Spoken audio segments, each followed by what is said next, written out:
Hello, my name is Kim Sauer at Apex 2015. I'm joined today by Jose del Valle from NuVal EMS, EMS company based in the sunny state of California.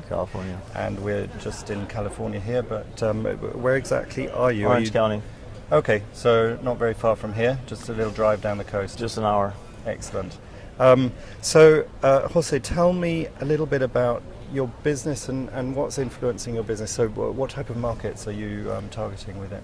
To be honest with you, we're pretty much going after anything and everything with regards to military, aerospace, biomed, consumer, but we're not looking for kind of a mom and pop shop. We're not looking for Me Too's. My partner, myself, and our team's backgrounds are more into advanced technology, advanced materials, advanced processes.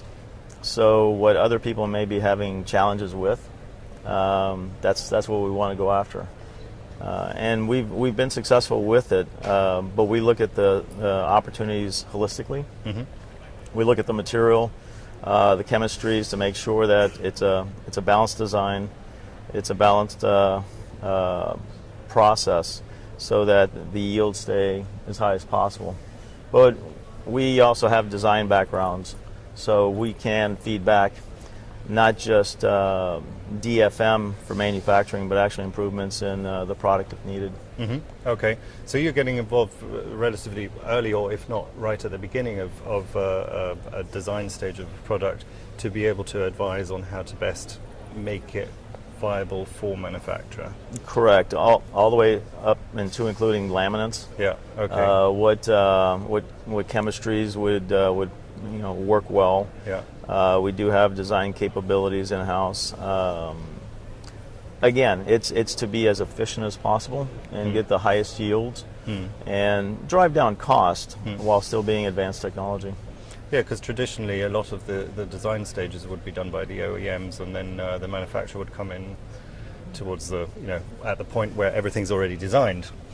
And that's when you find out. Yeah, a little late in the game. So all those dynamics are changing. So, I mean, with your background, obviously, it gives us a clue as how you're set up. But do you find that sort of approach requires a certain structure within your business to be able to cope with quite a long process before it even comes to the manufacturing stage?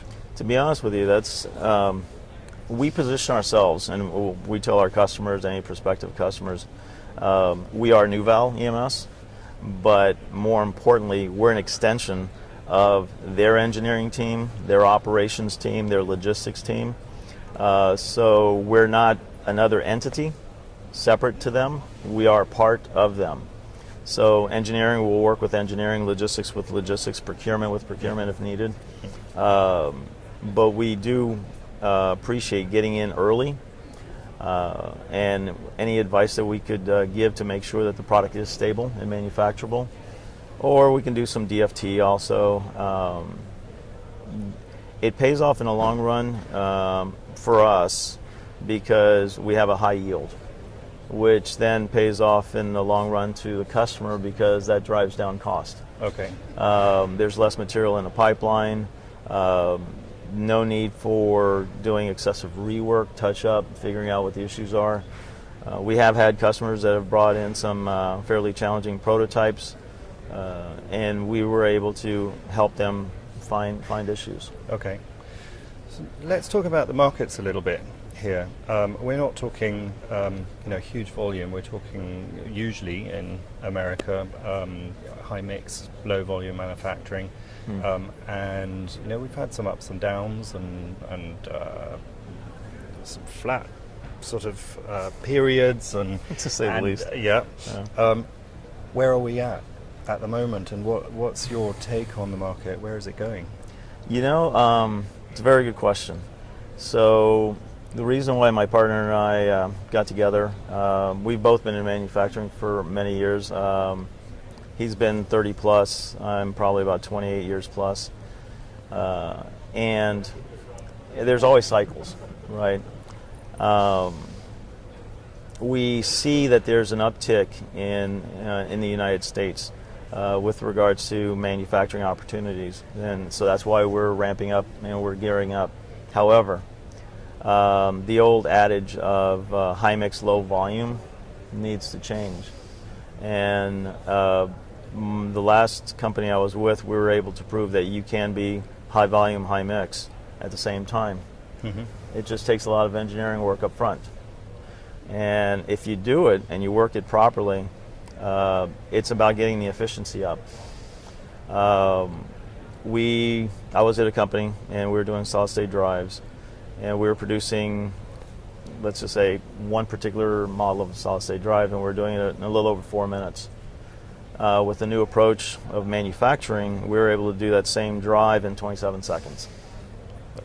That's a big improvement. A big improvement. Yeah. And then also with improved material handling, traceability, consumption, understanding where the material warehouse rates are, we're also able to prove that if it's properly engineered, you can do a very large amount of changeovers, which is what causes the high mix, low volume concept.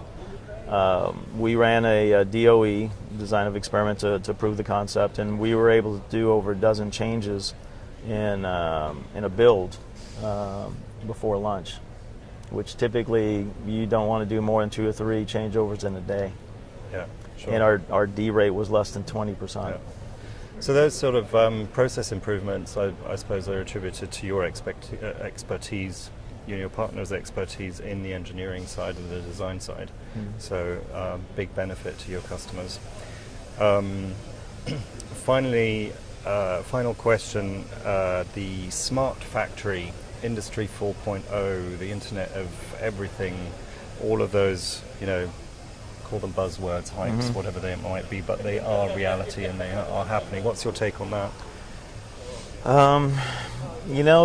That's part of the industry that is going to could be able to help bring more manufacturing regionally. And when I say regionally, it's not the United States. It's not just the United States. It's regional manufacturing of products, and that regional manufacturing means pipelines will be shorter, material flows will be shorter, time to market will be shorter. You can re-engage your R&D people with manufacturing.